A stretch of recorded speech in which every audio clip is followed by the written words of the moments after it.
terakhir mengenai variasi teknik pencarian, ya. Jadi kalau di pertemuan sebelum-sebelumnya kita sudah membahas mengenai pencarian tanpa informasi, ya, uninformed search, di mana kita hanya mengandalkan struktur data dari problem yang kita peroleh, ya. Kemudian kita sudah belajar juga mengenai informed search atau pencarian dengan informasi tambahan yang kita gunakan untuk mempermudah memperoleh hasil yang lebih optimal, yang kita sebut sebagai heuristik. Ya, kemudian yang ketiga, kita sudah pernah belajar juga mengenai local search dan optimization. Jadi kalau di pertemuan yang informed search dan uninformed search, ya, itu kita hanya memfokuskan diri gitu ya dengan kronologis pemilihan state atau solusi untuk memperoleh jawaban yang optimal gitu ya, sehingga untuk yang pertama dan kedua kita sangat fokus sekali pada tree dan graph gitu ya, tree search dan graph search gitu ya. Nah, di yang ketiga itu kita hanya fokus pada kondisi saat ini dan mengevaluasi apakah kondisi saat ini itu sesuai dengan kondisi goal yang diharapkan. Nah, jadi dari 1, kedua, ketiga ini kan makin realistis gitu ya terhadap kondisi di dunia nyata. Ya, yang pertama itu sangat ideal gitu ya, yang kedua, ketiga tuh makin realistis dengan kondisi di dunia nyata. Nah, yang keempat itu sudah makin realistis lagi dengan kita menghadirkan ada hambatan-hambatan yang aktif untuk menghalangi kita mencapai tujuan kita gitu ya, sehingga ada yang disebut sebagai lawan gitu ya. Dan ini kontraproduktif dengan iterasi yang kita lakukan untuk memperoleh hasil yang optimal ya, sehingga kita belajar mengenai adversarial search gitu ya, yang kita pelajari sebelumnya sangat bermanfaat untuk di games gitu ya, tapi juga sangat bermanfaat juga untuk menyelesaikan berbagai real problem di dunia nyata. Ya. Kemudian yang pada kesempatan kali ini kita sudah belajar mengenai pencarian dengan batasan kondisi. Ini kan lebih realistis lagi, di mana sebenarnya di antara alternatif solusi yang ada itu tidak semuanya setara gitu ya. Jadi ada yang lebih baik daripada yang lain, satu, atau ada juga bahwa kendala-kendala yang kita hadapi gitu ya, yang memang sebenarnya menjadi bagian dari problem tersebut. Ya. Sehingga kita bisa lihat dari part 1, 2, 3, 4, dan 5 kita makin belajar mengenai lebih realistis gitu ya, setting problem di dunia nyata. Nah, saya yakin sekali bahwa teman-teman mungkin sebagian ada yang menganggap bahwa apa yang kita pelajari ini sangat sederhana gitu ya. Jawabannya bisa iya, bisa tidak. Ya, sederhana, ya memang sederhana karena teknik yang kita pelajari itu masih teknik dasar, ya, itu yang pertama. Yang kedua adalah saya memilih menggunakan contoh-contoh yang sederhana, ya. Nah, itu yang pertama. Jadi memang ya, bisa juga tidak. Artinya apa? Artinya adalah walaupun teknik yang kita pelajari ini adalah teknik-teknik dasar, gitu ya, tapi nyaris tidak ada teknik-teknik modern yang tidak diturunkan dari teknik dasar yang kita sudah pelajari, gitu ya. Jadi kalian akan sangat sulit atau akan mungkin hampir mustahil kita bisa mempelajari metode yang lebih modern gitu ya tanpa kita mempelajari basic dari algoritma yang sudah kita pelajari di beberapa pertemuan ini ya. Kemudian juga bahwa ini tidak sederhana dalam arti adalah yang nampak sederhana itu adalah contohnya ya. Misalnya contohnya adalah map coloring problem hanya untuk Australia ya. Permutasi dari 6 ke 3 gitu ya. Jadi kan mudah sekali. Atau misalnya Four Queens gitu ya. Kemudian ada beberapa contoh yang lain gitu ya. Romania misalnya di beberapa pertemuan-pertemuan sebelumnya. Ini kan sebenarnya mungkin beberapa di antara teman-teman berpikir bahwa ini contoh yang sebenarnya terlalu mudah ya. Yang kita tidak perlu menggunakan algoritma, kita dengan menggunakan insting pun kita bisa memperoleh jawabannya. Betul kan? Ya, jadi misalnya dengan Australia itu buat apa kita belajar melakukan map coloring problem gitu. Ini kan seperti useless. Ya nggak? Seperti useless, seperti meaningless gitu kan. Anak kecil pun juga bisa, betul nggak? Ya kan? Nah, mungkin teman-teman ada yang berpikir seperti itu, tapi hal yang sama itu juga kita bisa aplikasikan pada apa yang kita pelajari sebelumnya di peta Rumania. Itu juga sesuatu yang sangat simpel. Ketika kita lakukan scaling up, ya, akan langsung terlihat bahwa problem tersebut tidak sederhana. Ya, seperti misalnya tadi dulu saya pernah contohkan bahwa kita hanya berlatih dengan peta Romania gitu ya, tapi jika pertanyaannya tidak ganti gitu ya, kita bukan dari Arad ke Bukares, tapi dari Arad mau ke Wollongong gitu ya di Australia gitu ya. Nah, itu berapa possible routes gitu ya, ada berapa rute yang mungkin yang harus kita evaluasi gitu ya. Belum memperhitungkan kalau itu bumi itu bulat. Ada yang percaya bumi itu bukan bulat? Nah, itu sulit saya menjawabnya. Karena udah terlalu banyak bukti ya. Jadi katakanlah misalnya kita sudah memperhitungkan bahwa bumi itu bulat, jadi akan semakin banyak lagi kombinasi yang perlu kita perhatikan. Nah, di sini baru terlihat bahwa pada saat kita melakukan scaling up, disitulah metode kita diuji. Apakah metode kita itu betul-betul robust, handal, atau hanya sekedar beruntung, gitu ya. Nah, contoh yang paling populer yang di pertemuan ini yang sudah saya bahas, misalnya GSP gitu ya, dengan map coloring problem untuk Australia, gitu ya. Ini mungkin ada dua pertanyaan. Yang pertama, ini terlalu simpel ya, kita hanya dengan pandangan mata pun kita bisa melakukannya ya. Tapi pada saat kita melakukannya di scaling up, nah disitulah mekanisme atau metode kita memecahkan masalah tersebut itu diuji gitu ya. Apakah hanya keberuntungan ataukah memang sesuatu yang sistematis yang bisa menuntun kita kepada solusi yang optimal. Kemudian yang kedua adalah mungkin bahwa teman-teman ada yang beberapa yang berpikir bahwa solusi ini sederhana karena mungkin tidak ada manfaatnya gitu. Manfaatnya apa? Kita memberikan warna pada peta gitu ya, memberikan warna pada peta itu maknanya apa? Hanya untuk percetakankah gitu ya, atau untuk yang lain? Nah, sebenarnya enggak, ada something beyond algorithm ini. Nah, mungkin nanti saya akan jelaskan kalau nanti masih ada waktu, tapi saya ingin memberi kesempatan dulu untuk kalian bertanya gitu ya. Jadi map coloring problem dan graph coloring problem itu adalah something big deals. Jadi sesuatu yang besar di dalam artificial intelligence, dan itu manfaatnya sangat banyak sekali ya.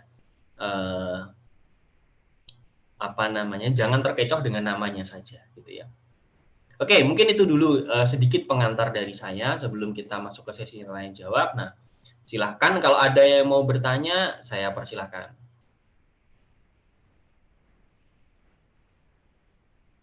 Ada yang mau bertanya? Ya, silakan.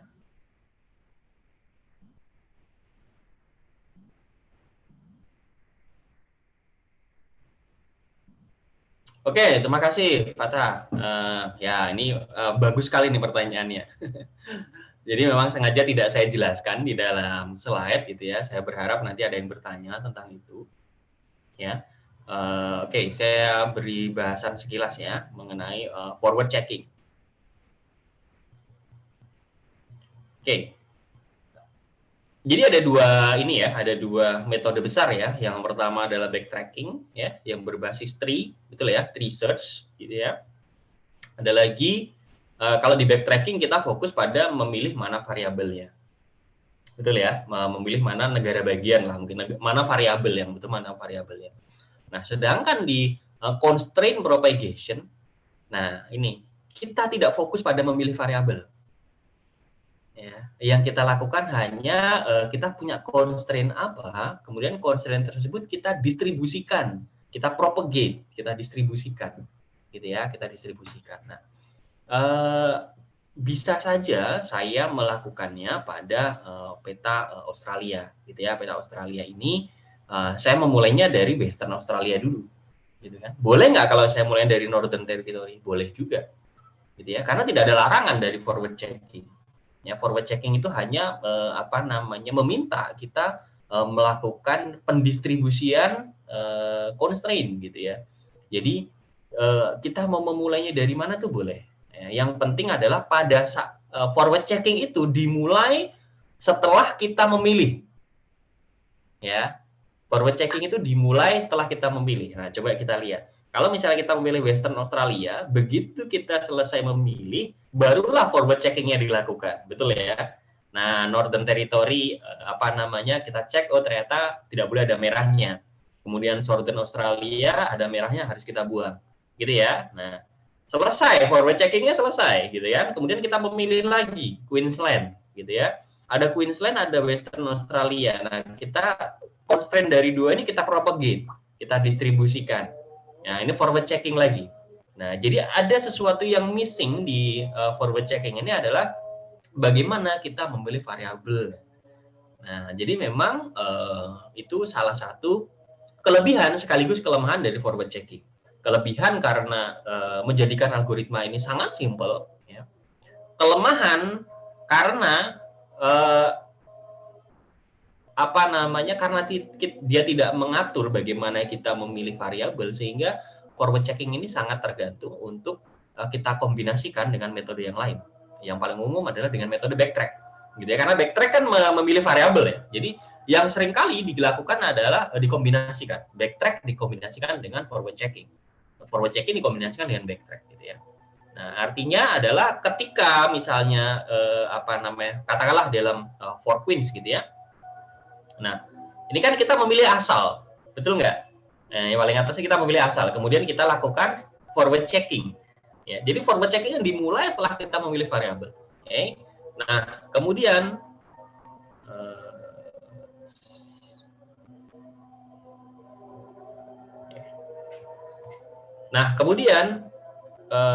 kita sampai di sini, kita memilih di queen kedua, di 3, gitu ya. Ternyata ini buntu, ya. Artinya tidak mungkin queen ketiga diberikan. Ya, ini kan buntu. Berarti kan kita gagal. Kita udah mencapai iterasi kesekian, ternyata gagal. Gitu kan, gagal. Jadi ada risiko besar dari forward checking ini. Forward checking ini tidak menjamin usaha kita terbayar gitu. Jadi ada saat di mana kita stop gitu, nggak bisa kemana-mana gitu ya. Dengan forward checking seperti ini, dia selesai, tidak akan menemukan solusi apapun. Nah, karena biasanya kita kombinasikan dengan backtrack, ya, backtrack itu artinya kita kita undo gitu ya, kita undo.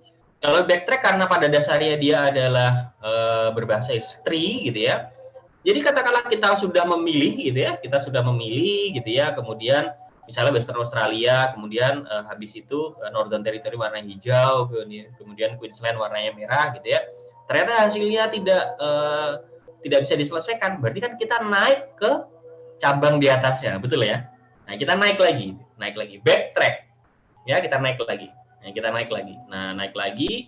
Nah, kalau misalnya gagal lagi, kita naik lagi, terus, gitu ya, sampai misalnya mungkin kita mentok di root node, ya, parent node lah, gitu ya. Nah, begitu seterusnya. Jadi, memang forward checking ini dalam prakteknya itu dikombinasikan dengan metode yang lain, terutama dengan backtrack.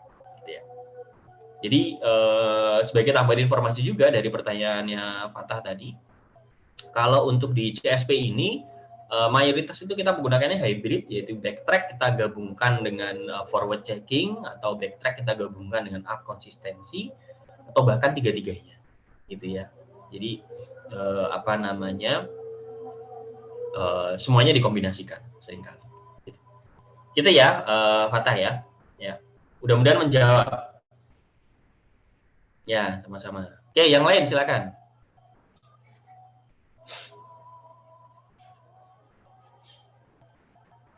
Izin bertanya, Pak. Silakan. Siapa nih tadi suaranya? Desi ya. Silakan Desi. Kan boleh pilih warna 3 atau 4. Kalau misalnya warna 1 atau 2 kan itu nggak mungkin ya Pak buat yang Australia itu. Apakah ada algoritma atau perhitungan tertentu untuk menentukan warna yang bisa atau optimal untuk digunakan sebagai pilihan kemungkinan? Ada, ya. Terima kasih, wah bagus sekali nih. Lalu kan Pak, kalau misalnya untuk pewarnaan map coloring problem gitu, nggak kan bisa untuk digunakan sebagai legenda kan Pak, karena kan ada warna yang double, misalnya Australia, yang SA sama N itu, NT bisa aja warnanya merah gitu kan, nggak bisa buat dibuat legenda apa Ya, kan. ya, ya. Oke. Oh, good question. Terima kasih. Apa namanya, Desi. Ini 2 pertanyaannya bagus semua. Dan kebetulan salah satunya adalah sebenarnya di dalam presentasi ini dan di dalam video itu saya menanam beberapa, ya apa namanya, dalam tanda kutip jebakan gitu ya. Sebenarnya bukan jebakan negatif, tapi saya ingin memancing bahwa ada beberapa yang memang tidak saya jelaskan. Saya memancing teman-teman untuk bertanya, dan tadi satu sudah ditanyakan oleh Fatah, bagus sekali. Yang kedua, satu ditanyakan oleh Desi. Satu lagi kebetulan apa namanya, belum ada yang menanyakan, tapi tadi ada satu Desi menanyakan, dan itu sebenarnya bagus sekali ya. Yang pertama saya mau jawab, kalau misalnya di kasus map coloring problem ini untuk Australia ya, itu kita melakukannya dengan tiga warna gitu ya. Tapi bagaimana jika satu warna kan tidak mungkin. Satu warna tidak mungkin ya, karena sudah jelas melawan dengan constraint ya, betul nggak? Constraint-nya adalah tidak boleh ada warna yang sama. Tidak boleh ada warna yang sama, tapi kita hanya memberikan pilihan apa namanya, satu warna saja gitu kan. Betul ya? Nah, ini kalau di dalam meme itu sering muncul tuh ya, bunuh saja aku Mas gitu ya, nggak ada pilihan gitu kan, nggak ada pilihan. Jadi apa namanya, domainnya cuma satu, tapi kita disuruh memilih domain yang berbeda. Ini tidak mungkin. Nah, sekarang bagaimana dengan dua? Dengan dua mungkin nggak? Coba ada yang bisa jawab nggak dengan dua? Enggak. Enggak, kenapa? Karena ada yang constraint-nya ini 2. Artinya jika dua node lain yang berhubungan sama dia udah milih warna, dia nggak punya warna lagi. Oke, ya. Oke, makasih Ibra. Yang lain ada yang mau jawab nggak? Apakah penentuan warnanya itu juga dilihat dari percabangan terbanyak gitu ya Pak? Karena tapi kan ini percabangan yang mana? Ini kan SA kan cabangnya ada 5. Otomatis kalau warnanya cuma 2 kan kemungkinan nggak mungkin untuk SA-nya yang di tengah itu memilih warna salah satu, kan pasti juga akan melanggar constraint-nya. Oke, ya, menarik. Ya, terima kasih Desi. Ada lagi yang lain?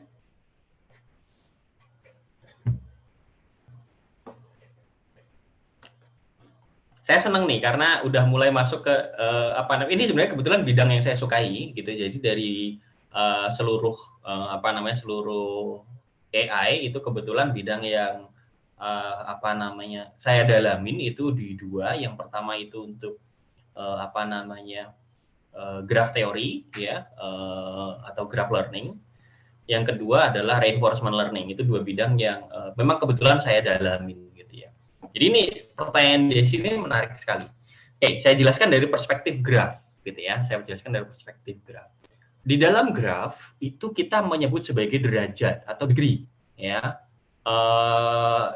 Degree itu atau derajat itu dihitung dari berapa jumlah lengan dari masing-masing node. Jadi misalnya Western Australia ini berarti punya derajat 2 karena dia punya 2 lengan. NT Northern Territory punya derajat 3, 1, 2, 3. Queensland punya derajat 3 dan seterusnya. Gitu ya. Sedangkan Tasmania dia tidak punya derajat atau tidak punya degree gitu ya. Nah, sekarang pertanyaannya adalah berapa average degree, rata-rata derajat. Sebentar, saya kayaknya kayaknya terjemahan saya salah deh. Kayaknya bukan derajat. Saya nggak tahu bahasa Indonesianya apa. Tapi kalau dalam bahasa Inggris kita menyebutnya degree.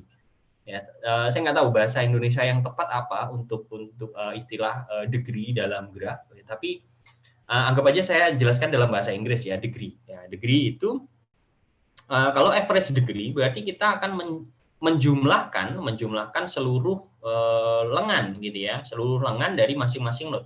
1, 2, tambah 1, 2, 3, 5, tambah 1, 2, 3, 8, tambah 1, 2, 3, 11, ya, tambah 2 lagi 13 tambah 1, 2, 3, 4, 5, ya, 13 tambah 5 ya, tadi 13 tambah 5, 18, betul ya, 18 dibagi 1, 2, 3, 4, 5, 6, 7, 7 ya, atau sebenarnya 6 saja, karena ini 6, 18 dibagi 6, 3, ya, rata-ratanya ada 3, average degree.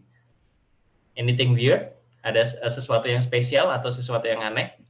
Gitu ya, kenapa kita akhirnya menggunakan 3? Ya, oke. Nah, jadi di ada kaitan antara degree dengan berapa jumlah minimum dari color yang bisa kita assign, gitu ya. Kalau di sini itu nodes-nodes yang ada di tepi, ya, nodes-nodes yang ada di tepi seperti Western Australia, Northern Territory, Queensland, dan Victoria, gitu ya. Ini kan 2 atau 3, betul ya? 2 atau 3. Nah, kalau 2 itu berarti dia punya 2 tetangga, gitu ya, 2 tetangga.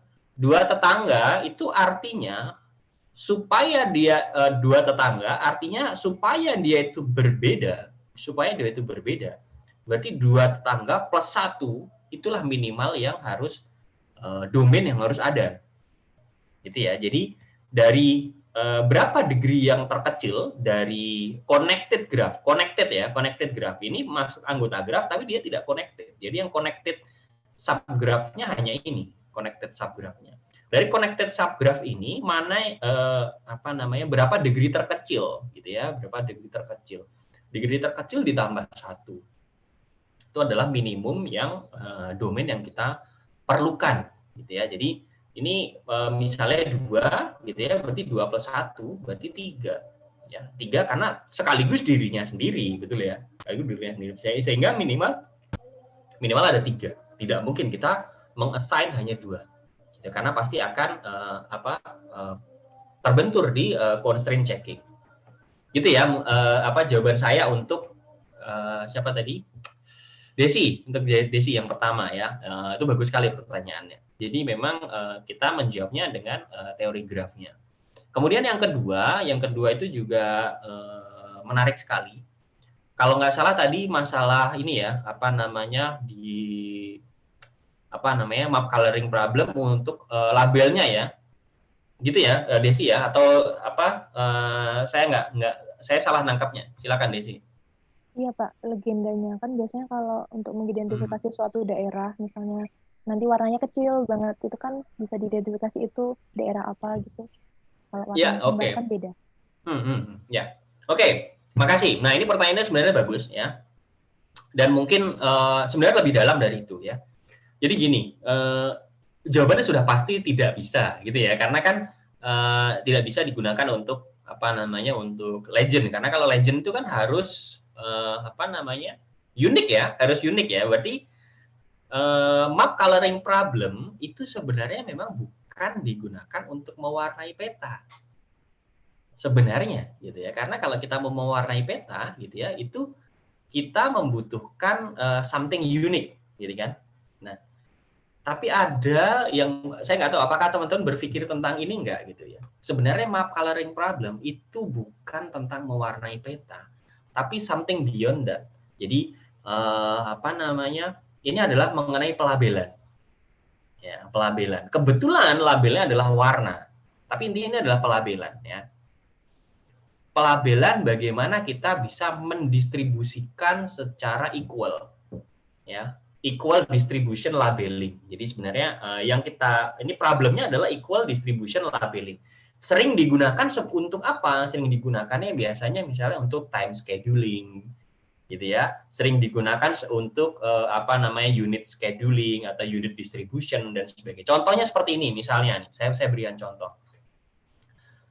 Kita punya peta Australia, ya. Kita punya peta Australia dan kebetulan di Australia itu sedang melakukan lelang untuk teknologi 5G misalnya, telepon ya 5G. Nah, di teknologi 5G itu ada 3 operator gitu ya. Katakanlah sebutnya operatornya adalah Telkomsel, Indosat sama Smartfren misalnya gitu ya.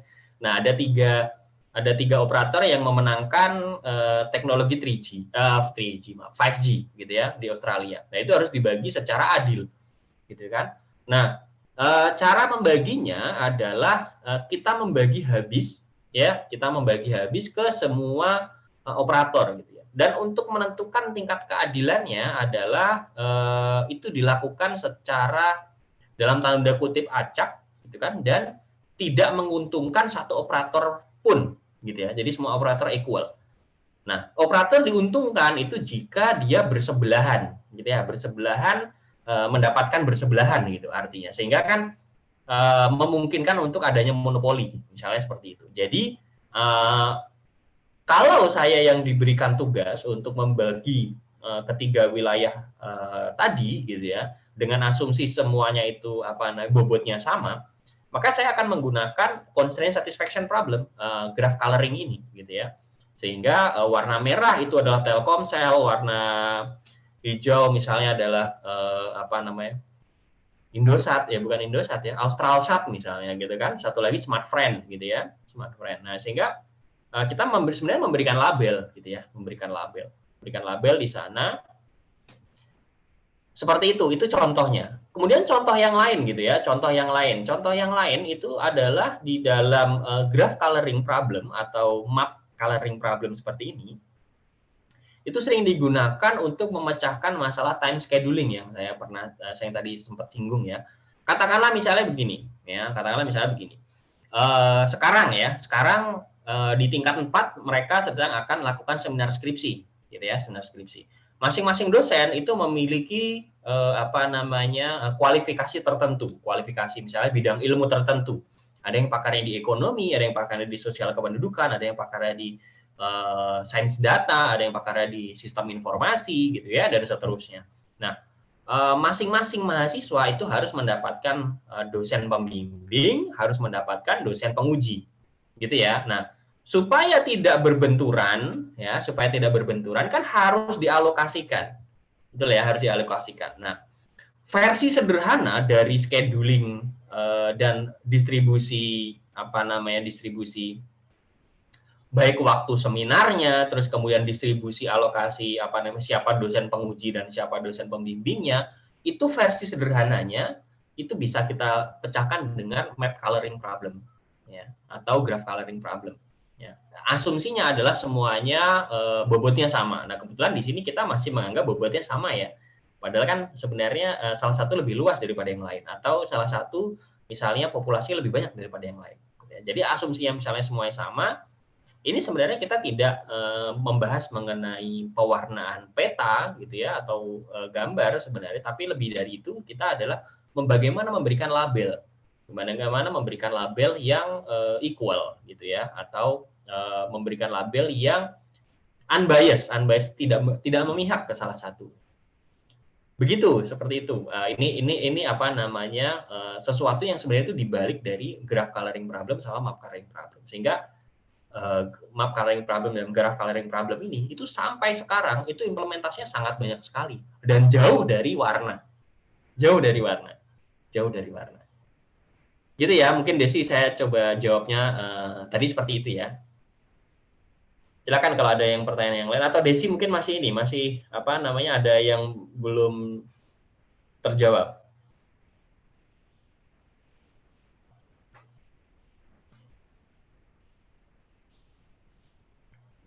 Ada Desi? Terputus ya?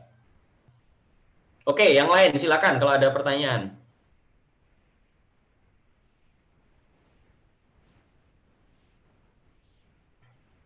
Ya, kalau tidak ada, teman-teman semuanya, sekarang kita sudah di pertemuan yang ke-7. Ini adalah pertemuan terakhir kita sebelum UTS. Ya, sebelum UTS. Jadi, harapan saya, teman-teman bisa mereview kembali seluruh materi dari pertemuan pertama sampai pertemuan ke-7 ini. Jika masih ada yang kurang paham, nah itu bisa ditanyakan ke saya, baik via email. Saya prefer via email, walaupun nanti mungkin bisa saya jelaskan untuk kesemuanya, jawabannya mungkin nanti lewat Google Classroom. Jadi silakan bertanya ke saya via email, ya akan saya jawab gitu ya. Untuk dari pertemuan pertama sampai pertemuan ke-7 ya. Nah, untuk UTS-nya sendiri saya masih belum mendapat jadwal dari prodi, tapi beberapa materinya sudah siap ya. Nah, kalau teman-teman ada pertanyaan boleh ditanyakan. Itu yang pertama. Yang kedua, untuk tugas besar kita sudah sampai di separuh perjalanan ya, separuh perjalanan mata kuliah, sehingga kita sudah membahas banyak sekali. Dan saya yakin beberapa sudah sudah cukup mendalam pembahasan kita, sehingga teman-teman bisa memilih mana materi yang akan teman-teman perdalam gitu ya, atau mau menunggu sampai pertemuan setelah UTS juga boleh. Nah, kalau ada pertanyaan terkait dengan UTS atau terkait dengan tugas besar, nah itu boleh ditanyakan.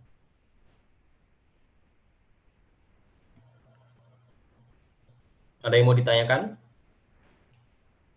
Izin bertanya, Pak. Ya, silakan. Saya mau tanya pertemuan lalu sebenarnya.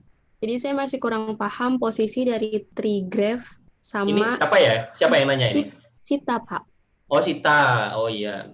Mukanya nggak kelihatan, terus namanya panjang banget soalnya. Oke, silakan, Sita. Saya masih bingung posisi tree search sama graph search dibandingkan uninformed dan informed dan lainnya gitu, Pak. Terima kasih. Ya, makasih. Yang dibingungkan tadi untuk perbedaannya atau gimana maksudnya? Perbedaan maupun aplikasinya, Pak.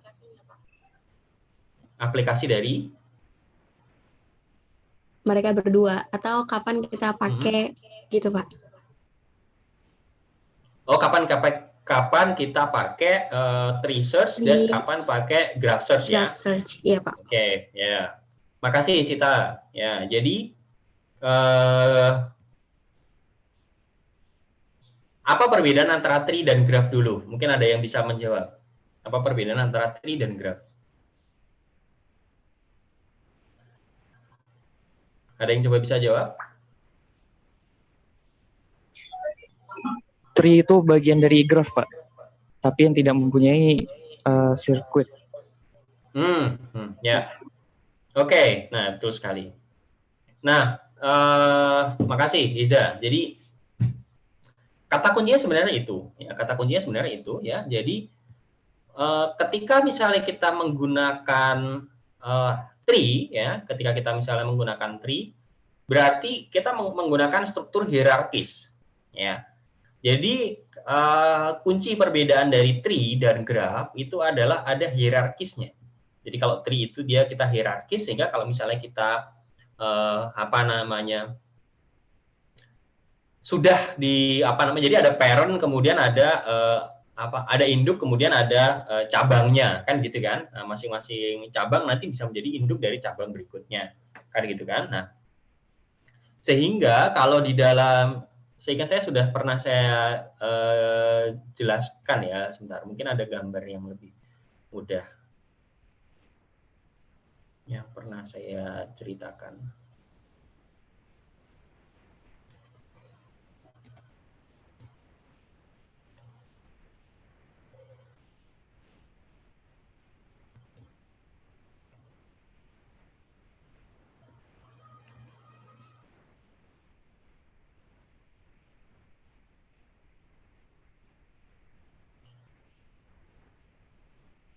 Oke, nah ini dia, udah pernah saya jelaskan ya. Nah, saya share dulu.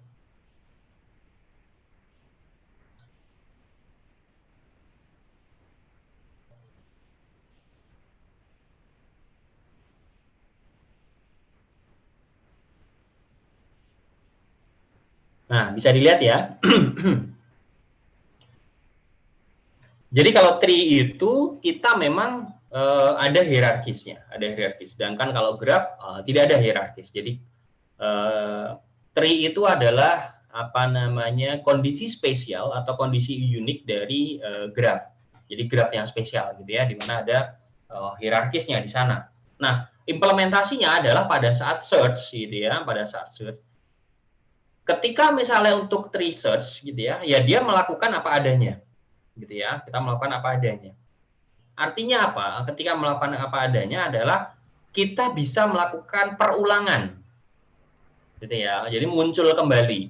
Nah, sedangkan dari dalam graph search itu tidak ada, ya, tidak ada ya. Jadi kalau misalnya apa namanya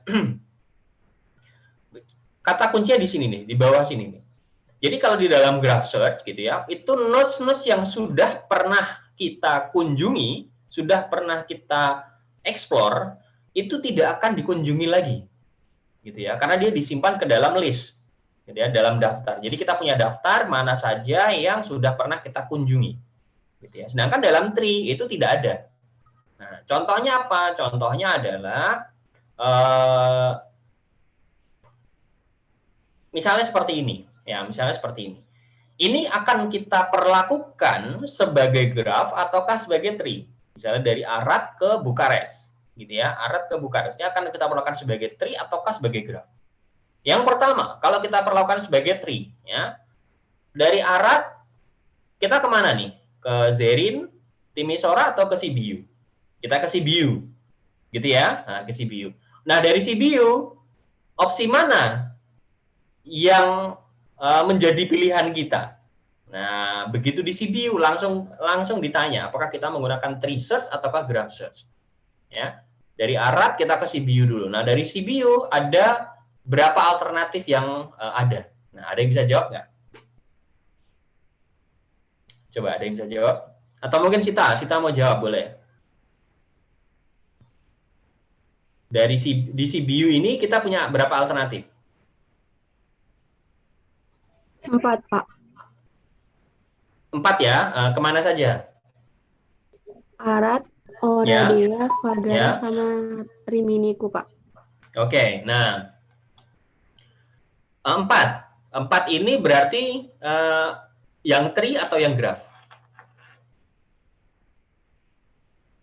Ada yang bisa menjawab? Yang lain? Atau ada yang punya jawaban lain? Bukan 3, bukan 4. Kalau 4 graph, terus? Kalau 3 tree ya, oke. Oke, selain Fatah, ada lagi yang punya jawaban lain? Ini bagus nih pertanyaan kita. Saya yakin juga mungkin ada beberapa yang sebenarnya dulu sudah pernah saya jelaskan, cuman mungkin nggak kurang begitu mendalam. Ada yang punya jawaban lain selain Fatah?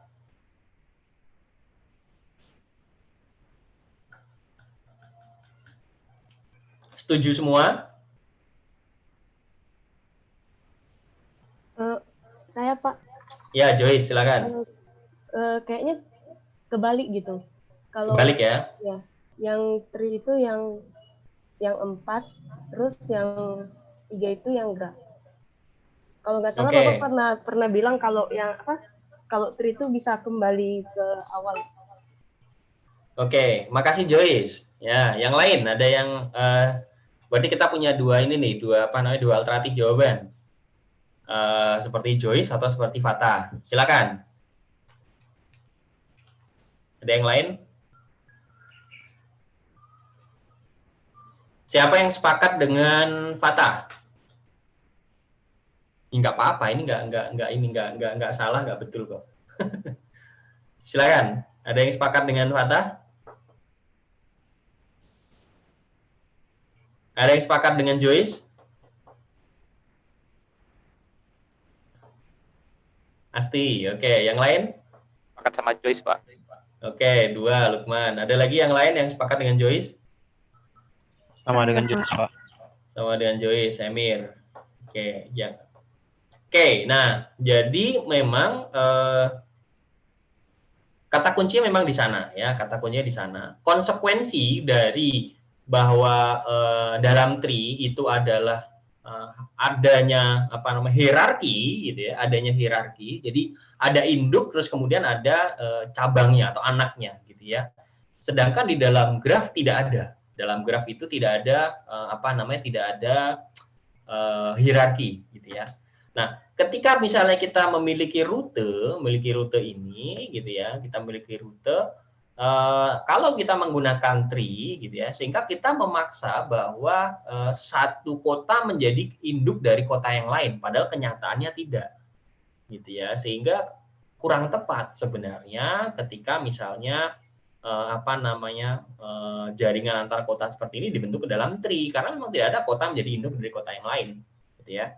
Nah, sehingga bagaimana mengimplementasikannya dalam tree? Biasanya adalah diasumsikan tidak ada induk dan cabang, tapi semuanya sama, sehingga kota itu bisa diulang gitu loh. Jadi misalnya gini, ini Arad kemudian ke Sibiu gitu ya. Nah, kalau kita menganggap bahwa Arad ini adalah anak dari induk dari Sibiu, berarti dari Sibiu nggak boleh lagi kembali ke Arad gitu ya.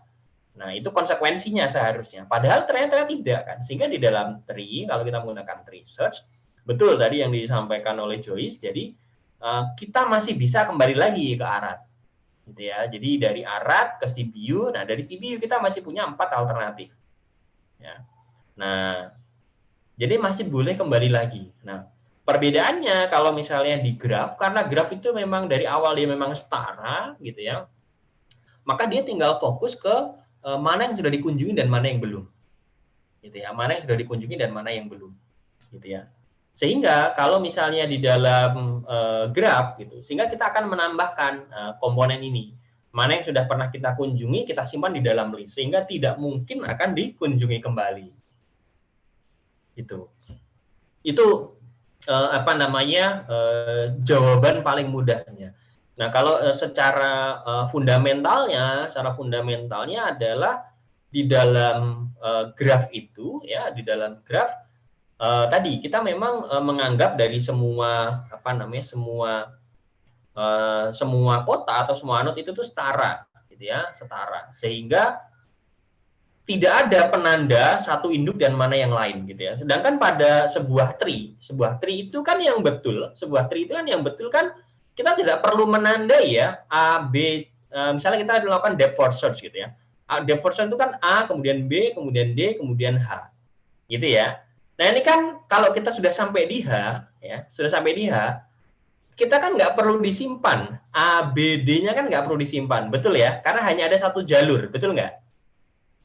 Betul ya? Jadi kan nggak ada jalur yang lain. Jadi kita sudah pasti, kalau kita sudah sampai di H, sudah pasti kita melewati dari A, B, D, baru ke H, gitu ya. Sehingga tidak perlu mengingat apa yang sudah kita lewati sebelumnya. Di dalam tree tidak diperlukan kita mengingat kota yang sudah kita kunjungi, ya, dalam tree. Sedangkan di dalam graf, karena graf itu kuncinya adalah tidak ada induk, ya, tidak ada induk, semuanya setara. Maka di dalam graf diperlukan kita menyimpan kota-kota yang kita kunjungi. Gitu. Sehingga konsekuensinya di dalam tree search dan graph search perbedaannya seperti itu. Nanti di dalam tree search itu apa yang menjadi induk akan masih bisa dikunjungi lagi. Jadi masih menjadi pilihan lagi. Jadi kalau misalnya ini A kemudian B, nah dari B ini nggak cuma ke D dan E, ini nanti ada pilihan lagi ke A lagi. Gitu ya. Kemudian ini D nanti bisa lagi ke sini ke B lagi, dari B bisa lagi ke A lagi gitu. Jadi berputar-putar gitu ya, lingkaran setan gitu ya. Seperti itu, mudah-mudahan bisa menjawab pertanyaan dari Sita. Gimana Sita, bisa menjawab nggak? Cukup Pak, terima kasih Pak.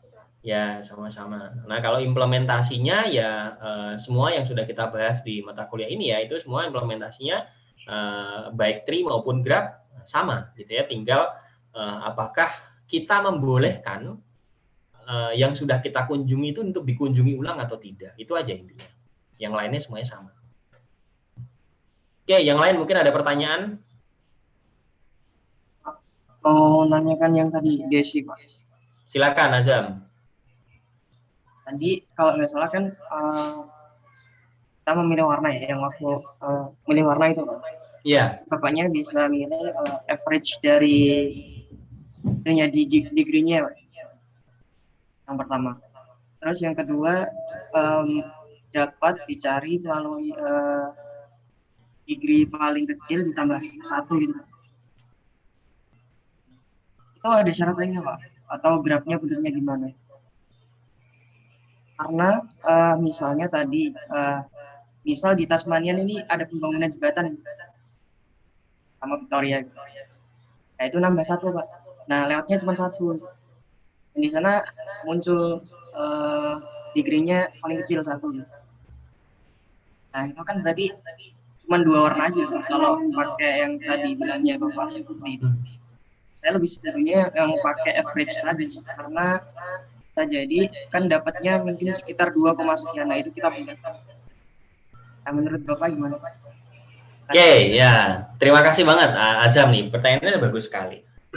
Jadi yang tadi saya sebutkan itu apa namanya lebih ke arah hin. Hin itu apa ya? Clue. Bukan bahasa Indonesia lagi, apa ya? Apa sih bahasa Indonesianya clue sama hin? Petunjuk lah ya, petunjuk ya, petunjuk. Jadi itu hanya sekedar petunjuk, bukan apa namanya, bukan definisi ya. Karena kalau kita mau menyebutkan itu definisi, kita harus membuat itu proven. Jadi kita harus mathematically proof. Ya, menyediakan mathematical proof ya, bahwa untuk all possible cases ya, untuk semua kasus proven bahwa salah satu apa namanya graph properties itu membatasi berapa domain yang dibutuhkan. Gitu ya. Itu harus kita harus melibatkan mathematical proof gitu ya. Tapi yang tadi saya sebutkan itu lebih ke arah hint atau clue gitu ya. Dalam beberapa kasus yang lain itu tidak valid, betul sekali tadi yang disebutkan Azam. Jadi kalau misalnya kita tambah apa namanya, kita tambah 1 gitu ya, kita tambah apa namanya Tasmania dengan Victoria, dia bergabung gitu ya. Jadi tidak valid contoh saya, betul kan? Betul, karena apa namanya, hint itu atau clue itu hanya berlaku secara heuristik. Heuristik itu maknanya adalah memberikan hasil yang cukup baik untuk banyak kasus gitu aja. Jadi tapi tidak berlaku di semua kasus gitu ya. Tapi kan kadang seringkali kita tidak memerlukan jawaban yang apa namanya optimal untuk seluruh kasus gitu. Karena kalau mungkin jawabannya optimal untuk seluruh kasus, saya akan jujur bahwa saya belum tahu, dan bisa jadi sudah ada yang saya yakin sudah ada yang membahas tentang itu jurnalnya, dan bisa jadi tidak sederhana. Artinya mungkin melibatkan sebuah persamaan equation yang cukup panjang gitu ya, sehingga mungkin akan apa namanya tidak dalam sekali apa namanya sekali evaluasi nanti kalian ketemu gitu ya. Jadi katakanlah misalnya nanti isinya adalah equation adalah akar sekian sampai sekian gitu ya, akar degree sekian sampai sekian dan seterusnya gitu ya. Itu yang pertama. Nah, yang kedua adalah kenapa saya tadi hanya memberikan hint atau clue, tidak memberikan definisi, karena graf itu banyak sekali tipenya.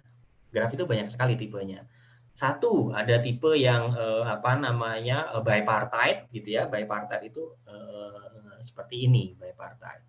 Ini menarik sekali loh, graf itu tuh sangat menarik loh. Apa namanya, sesuatu yang apalagi sekarang sedang hot topic di bidang AI itu orang kembali ke arah graf gitu. Karena graf itu adalah sesuatu yang tidak terstruktur tapi tidak terstrukturnya itu cantik gitu loh. Maksudnya apa namanya, kan di graf itu kan bebas ya. Ada satu yang apa namanya lengannya 3, 5 gitu. Ada yang satu lengannya 2 gitu kan, bebas. Beda dengan matriks. Matriks itu sudah pasti. Ya, dimensinya sudah pasti gitu kan. Satu sel dia bertetangga dengan berapa itu sudah pasti gitu ya. Nah, sedangkan graf bebas. Ya, graf itu bebas ya kan. Graf itu bebas, bahkan bisa pecah kemudian gabung lagi gitu ya. Jadi graf itu terstruktur tapi apa namanya cantik sekali gitu ya. Coba saya. Nah, ini ada salah satu graf spesial graph gitu ya. Coba saya share. Bipartite graph. Nah, seperti ini bipartite graph itu. Jadi bipartite graph itu kita punya himpunan ya. Kita punya 2 himpunan gitu ya. Kita punya 2 himpunan dan dari maaf, kelihatan nggak ya? Kita punya himpunan U sama himpunan V gitu ya. Himpunan U sama himpunan V. Nah, setiap anggota dari himpunan U itu boleh berrelasi dengan anggota manapun dari himpunan V. Ya. Himpunan V juga sebaliknya. Tapi tidak ada himpunan di antara mereka, gitu ya. Nah, ini pantangan, mereka berhubungan sejenis itu mereka pantangan, gitu ya. Jadi mereka tidak ada hubungan di sejenisnya, gitu ya. Nah, seperti ini. Ini adalah contoh salah satu graf spesial, gitu ya. Nah, pertanyaannya, kalau misalnya saya melakukan graph coloring problem pada bipartite, itu pasti beda sekali, betul ya? Beda sekali nih, gitu. Beda sekali. Ini baru bipartite 2. Bagaimana kalau tripartite 3? Nah, bagaimana kalau k-partite? Gitu. Jadi banyak. Nah, ini baru untuk bipartite graph. Kemudian graf yang lain itu ada yang ini namanya complete graph. Nah, seperti ini complete graph. Complete graph itu adalah ketika setiap setiap nodes itu terhubung pasti ke seluruh nodes yang lain. Nah, ini complete graph, ya. Kemudian ada lagi yang dinamakan ini. Nah, ini yang paling menurut saya paling spesial, ya. Menurut saya paling spesial power law graph, ya. Power law graph ini kenapa dia spesial? Karena ini dekat dengan kehidupan kita sehari-hari dan sampai dipostulatkan, diteorikan bahwa sebenarnya seluruh sisi kehidupan manusia itu merupakan power law graph. Artinya begini. Ini adalah ini contoh yang harusnya bukan iteration sih. Gini aja deh, ini yang tanpa label ya, tanpa label. Ini saya mau bercerita misalnya tentang jaringan pertemanan atau social networks, gitu ya. Oke, saya mau bercerita. Di atas ini adalah sumbu Y-nya itu adalah jumlah teman, ya. Sumbu X-nya itu adalah jumlah orang. Oke. Nah, maknanya apa? Ada sedikit orang, gitu ya. Katakanlah di sini cuma 10. Ada sedikit orang yang jumlah temannya sampai ribuan. Betul ya? Terus katakanlah ada yang jumlahnya 500-an, lebih sedikit lebih banyak lagi. Ya, katakanlah 15. Yang jumlah temannya 200-an lebih banyak lagi. Yang jumlah temannya 300-an lebih banyak lagi. Yang jumlah temannya cuma 5 sampai 10, wah, mayoritas di antara kita. Ya, maknanya apa? Ini menunjukkan bahwa di dalam power law graph ini itu ada sedikit atau segelintir orang yang memiliki degree yang sangat luar biasa, dan ada mayoritas orang itu yang memiliki degree yang sederhana saja, sedikit. Nah, mayoritas kita di antara kita coba dicek berapa friend atau follower di dalam sosial media kalian, gitu ya. Saya yakin kalau kita orang-orang biasa, nah kita akan ada di sini, gitu ya. Ya normal-normal saja. Ya. Tapi ada beberapa orang yang memang mungkin kalangan politisi, kalangan public figure dan sebagainya, itu jumlahnya seperti ini, gitu ya. Jumlah pertemanannya mereka seperti ini. Kalau ada anak baru di Instagram atau anak baru di Facebook, katakanlah, dia akan memilih berteman dengan Azam, memfollow Azam, atau dia akan memfollow Elon Musk? Pertanyaan saya. Yang mana kira-kira? Elon Musk. Padahal Elon Musk sudah punya follower jutaan. Sedangkan Azam followernya baru sekian. Kok nggak kasihan sama Azam? Gitu. Paham nggak? Jadi artinya di dalam power law graph itu, yang punya banyak teman semakin punya banyak teman, yang punya sedikit teman ya segitu-segitu saja. Ya, jadi itu yang disebut sebagai preferential attachment, atau anggota baru itu akan cenderung untuk berteman dengan orang yang sudah memiliki banyak teman, gitu ya. Dan di power law graph ini ternyata applicable untuk nyaris banyak implementasi di sekitar kita. Misalnya website yang populer itu di refer oleh website lain yang lebih populer, betul ya? Sedangkan yang website-website yang nggak jelas ya sedikit-sedikit saja gitu ya. Kalian buat blog, buat apa juga sedikit-sedikit aja. Gitu ya. Nah, terus ada lagi misalnya contohnya misalnya paper gitu ya, paper atau makalah. Makalah yang sudah banyak citasinya akan semakin banyak citasinya. Yang sederhana ya sederhana saja. Nah, power law graph ini memiliki karakteristik yang sangat khusus. Karakteristiknya apa? Karakteristiknya adalah kalau misalnya kita di dalam nah ini. Karakteristiknya adalah nanti ada notes-notes di dalam pusat-pusat graf itu yang berhubungan dengan notes yang lain yang sangat luar biasa jumlahnya. Sedangkan notes-notes yang di tepi-tepi itu berhubungan dengan sedikit-sedikit sekali. Gitu ya. Nah, di sana konsep dari graph coloring problem akan berbeda lagi. Gitu. Jadi itu mungkin sedikit jawaban saya untuk Azam tadi ya. Jadi memang saya tadi memang tidak memberikan definisi yang khusus karena biasanya kalau di dalam anything yang related dengan graph problem itu harus dispesifikkan untuk graph yang tipe apa gitu. Jadi masing-masing graph nanti ada tipenya sendiri-sendiri. Dan bahkan misalnya transportation network, terus kemudian academic network, terus kemudian social network itu punya karakteristik yang berbeda-beda. Biasanya seperti itu. Gitu ya mungkin jawaban saya untuk Azam. Tadi hanya sedikit hint saja atau clue. Oke, silakan yang lain. Baik, Pak. Sama-sama Azam. Yang lain silakan. Kita masih ada waktu 2 menit.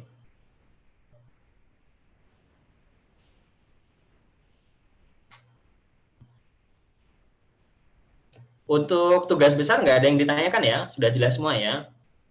Saya rasa sih udah jelas ya, karena kita kan sudah di semester yang kedua nih ya dengan kalian. Kalau di 3 SD 1 kan saya semester pertama di mereka ya.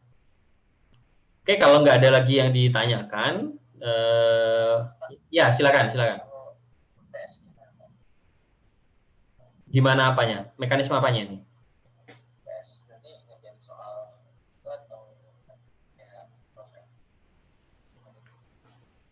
Dua-duanya, kombinasi dua-duanya. Jadi ada soal dan ada nanti codingnya juga. Oke, sama-sama. Yang lain ada pertanyaan?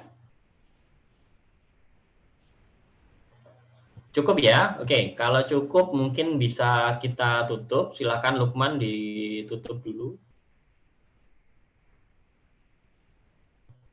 Baik, Pak. Sebetulnya mohon izin oke, Pak. Ya. Untuk menutup perkuliahan pada sore hari ini, alangkah baiknya kita berdoa menurut agama dan keyakinan masing-masing. Berdoa, persilakan.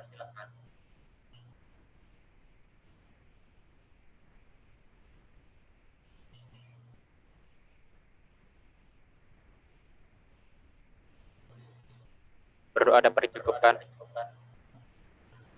Terima kasih Lukman, terima kasih teman-teman yang tadi sudah bertanya dan tadi ada Desi, Sita, Azam, terus siapa lagi tadi yang saya agak lupa yang sudah bertanya. Oke, terima kasih ya teman-teman semuanya. Silakan dipelajari dari pertemuan pertama sampai pertemuan ke-7 ini dan siapkan untuk UTS-nya. Saya tutup dulu. Terima kasih. Assalamualaikum warahmatullahi wabarakatuh. Selamat sore teman-teman semuanya. Waalaikumsalam warahmatullahi wabarakatuh. Terima kasih, Pak.